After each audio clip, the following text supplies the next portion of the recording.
Okay बाबू, तो हम अपने अगले लेक्चर में जो हैं वो पढ़ रहे थे बाबू कि ये जो थैलाकोइड का जो ल्यूमिन है बाबू, इसमें प्रोटॉन का जो है वो आके स्टोर होते हैं। तो ये ऐसे समझो कि स्टोर हाउस है किसका, प्रोटॉन का।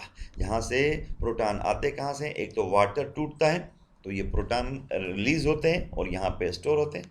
और जब प्रोटॉन ये बाहर निकलते हैं थ्रू एटीपी सिंथेटेज कॉम्प्लेक्स के थ्रू, ये देखिए आप बाहर निकल रहे हैं, तो उसके बाद दोबारा इन प्रोटॉन को वापस किया जाता है from outside inside by by cytochrome members of cytochrome complex. ये देखो दोबारा वापस करें, अतः प्लास्टोक्वाइनिन हासिल करता है इलेक्ट्रॉन रिड्यूस होने के लिए, और ये देता है साइटोक्रोम बीएफ को, और साइटोक्रोम बीएफ के मेंबर जो है ना प्रोटॉन को धक्का देके अंदर कर देते हैं। तो ये यहाँ पे इलेक्ट्रोकेमिकल ग्रेडियंट पैदा होता है, यहाँ पे कंसंट्रेशन ऑफ प्रोटॉन जो है वो इंक्रीज होती है as compare to outside. When these protons are transferring through the ATP synthetase, they are producing ATP। अब ये देखिए आप, ये है ATP प्रोड्यूसिंग कैरियर प्रोटीन, जिसको आप ATP सिंथेटेज कहते हैं। अच्छा, यहाँ पे जब प्रोटॉन इसके थ्रू बाहर आते ना, तो इनकी एनर्जी हायर एनर्जी लेवल से बाबू लोअर की तरफ जा रहे हैं, तो इनकी एनर्जी जो है वो रिलीज होती है। That energy is utilize for the attachment of this inorganic phosphate with ADP to produce ATP। This ATP formation is called as chemoosmotic ATP synthesis बाबू, ये है इसमें। So when these hydrogen ions flow out of thylakoid space by way of channel protein in a particle called as ATP synthetase complex, energy is provided for ATP synthesis enzyme to produce ATP from ADP plus inorganic phosphate। ये दिखाया मैंने आपको। This is called as chemoosmotic ATP synthesis। क्या बोलेंगे बाबू इसको, chemoosmotic ATP synthesis। ये देखिए आप, ये पूरी और तस्वीर, ये थैलाकोइड की मेम्ब्रेन देखा आपने। अच्छा, अब ये प्लास्टोक्वाइनिन जो बाबू है, ये इलेक्ट्रॉन एक्सेप्ट करता है प्राइमरी इलेक्ट्रॉन एक्सेप्टर इन फोटोसिस्टम 2। अच्छा, जब एक्सेप्ट करता है ना, तो ये जब रिड्यूस होता है तो इलेक्ट्रॉन तो इसको मिलते हैं फोटोसिस्टम 2 से, लेकिन ये प्रोटॉन हासिल करता है स्ट्रोमा से। ये देखें बाहर से आया, जब ये प्रोटॉन इलेक्ट्रॉन देता है साइटोक्रोम बीएफ को, तो साइटोक्रोम बीएफ के कुछ मेंबर्स होते हैं ना, ये इनको धक्का देके प्रोटॉन को अंदर कर देते हैं ल्यूमिन में। तो ल्यूमिन के अंदर प्रोटॉन की तादाद बढ़ जाती है। कैसे कि वाटर भी टूटा तो भी ल्यूमिन के अंदर, और ये बाहर से प्लास्टोक्वाइनिन लाया और साइटोक्रोम बीएफ को दिए, और साइटोक्रोम बीएफ ने प्रोटॉन को धक्का देके, उसके मेंबर ने धक्का देके अंदर कर दिया, तो प्रोटॉन की तादाद बढ़ गई। फिर ये प्रोटॉन जो है ना मूव करेंगे from high energy level to lower level, तो फिर higher concentration to lower concentration through channel proteins by the help of ATPs synthase. तो इसके थ्रू बाबू जब जाएंगे ना, तो ये एनर्जी रिलीज करेंगे, एनर्जी रिलीज होगी तो एडीपी प्लस इनऑर्गेनिक फॉस्फेट को जोड़ के बनाया जाएगा एटीपी। एटीपी यूज किस में होता है आगे जाके, केल्विन साइकिल में, डॉर्क रिएक्शन में। और ये देखिए आप, जब इलेक्ट्रॉन वाटर से निकले और ये फोटोसिस्टम 2 PQ, ये साइटोक्रोम बीएफ कॉम्प्लेक्स PC, फिर फोटोसिस्टम 1, और फिर देखिए FD के पास इस NADP रिडक्टेज के थ्रू एंजाइम है, और NADP को रिड्यूस किया गया है किसमें, NADPH+H आयन। तो ये बाबू दो एंड प्रोडक्ट हैं किसके, लाइट रिएक्शन के, और these will be used in Calvin cycle, या we can say in the dark reaction. तो बेटा ये है थैलाकोइड का इंटीरियर स्पेस, ठीक है। यहाँ पे कंसंट्रेशन प्रोटॉन की जो है वो हाई होती है और बाहर कम होती है, और ये है स्ट्रोमा, यहाँ पे कंसंट्रेशन वो लो होती है।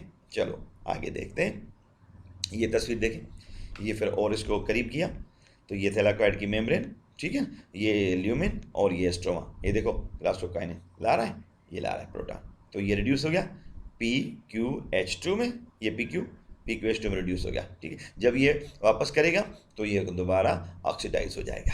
अच्छा, ये देखो प्रोटॉन साइटोक्रोम बीएफ के पास, साइटोक्रोम बीएफ ने प्रोटॉन को धक्का देकर अंदर कर दिया, और ये इलेक्ट्रॉन खुद ले लिए। इलेक्ट्रॉन साइटोक्रोम बीएफ से PC के पास, फोटोसिस्टम 1 के पास, FD के पास, और ये देखिए आप NADP के पास, और ये NADPH में कन्वर्ट्स। अच्छा, ये प्रोटॉन जब अमाउंट बढ़ता है थैलाकॉइड मेम्ब्रेन में बाबू, तो ये देखिए प्रोटॉन मूव कर रहे हैं through the ATP synthase enzyme के थ्रू, और ये एटीपी प्लस इनऑर्गेनिक फॉस्फेट्स क्या बन रहा है, एटीपी बन रहा है। ये प्रोटॉन चले गए बाहर स्टोमा, फिर दोबारा ये अंदर आ रहे हैं। ये देखो ये साइकिल बन रही है, दोबारा ये अंदर आ रहे हैं। ठीक, तो इसको कहते हैं कि क्या, कीमोओस्मोटिक एटीपी सिंथेसिस। उसके बाद आखिरी स्टेप इसका reduction of NADP to NADPH plus H आया। अब ये कैसे होता है, the lower energy form NADP, ये लोअर एनर्जी फॉर्म है, picks up hydrogen high energy electron and proton and is converted to NADPH plus H। अच्छा हिकिड़ी ॻाल्हि यादि रखो पुट, ही जेका हाइड्रोजन है न, प्रोटॉन है न, इहो NADP खणंदो आहे छा मां, स्ट्रोमा मां, ना कि थैलाकॉइड मेम्ब्रेन में। ठीक बाबू, तो ये और इलेक्ट्रॉन उठाता है फ्रॉम PS1, तो ये रिड्यूस हो जाता है NADPH प्लस H आयन। तो इस प्रोसेस को क्या कहते हैं, reduction of NADP to NADPH। When NADPH gives up its electron, it converted back to the NADP। जब ये इलेक्ट्रॉन दोबारा लाइट डार्क रिएक्शन को दे देगा तो ये दोबारा NADP में कन्वर्ट हो जाएगा। तो ये मतलब कि ऑक्सीडेशन इसकी रिडक्शन होती रहती है। और आखिरी इसमें, but the hydrogen ion taken up by NADP comes from stroma, not from the thylakoid space. तो बाबू ये था पूरा का पूरा रिएक्शन, आप इसको गौर से देखें। ये लाइट्स, अब देखो थोड़ा रिवीजन करता हूँ। ये लाइट्स हिट किया एंटीना कॉम्प्लेक्स को, ये लाइट का फोटोन ट्रांसफर हो रहा है, ट्रांसफर कहाँ पर, रिएक्शन सेंटर। अब यहाँ से इलेक्ट्रॉन तो एलिवेट हो गए, ये इलेक्ट्रॉन ट्रांसपोर्ट चेन का पहला स्टेप, ये इलेक्ट्रॉन एलिवेट नंबर 1 स्टेप। ठीक, अच्छा फिर इसको इलेक्ट्रॉन की ज़रूरत पड़ती है, तो इसको इलेक्ट्रॉन मिलते हैं वाटर से, second step, splitting of water, release oxygen, ये ऑक्सीजन निकल आई बाहर की तरफ, और ये प्रोटॉन स्ट्रोमा में, ठीक, और सॉरी ल्यूमिन में, और ये इलेक्ट्रॉन जो है वो दो डोनेट करता है किसको, फोटोसिस्टम 2 के क्लोरोफिल A को।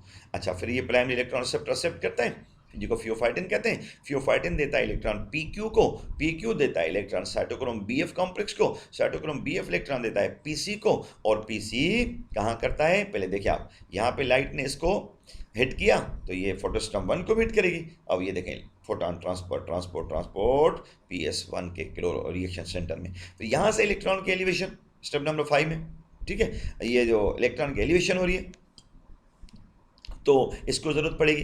अब इलेक्ट्रॉन इसको कहाँ से मिलेंगे, PC से। जब इलेक्ट्रॉन यहाँ से ट्रांसपोर्ट होते हैं तो उनकी एनर्जी रिलीज होती है, उस एनर्जी को यूज़ किया जाता है for the formation of ATP।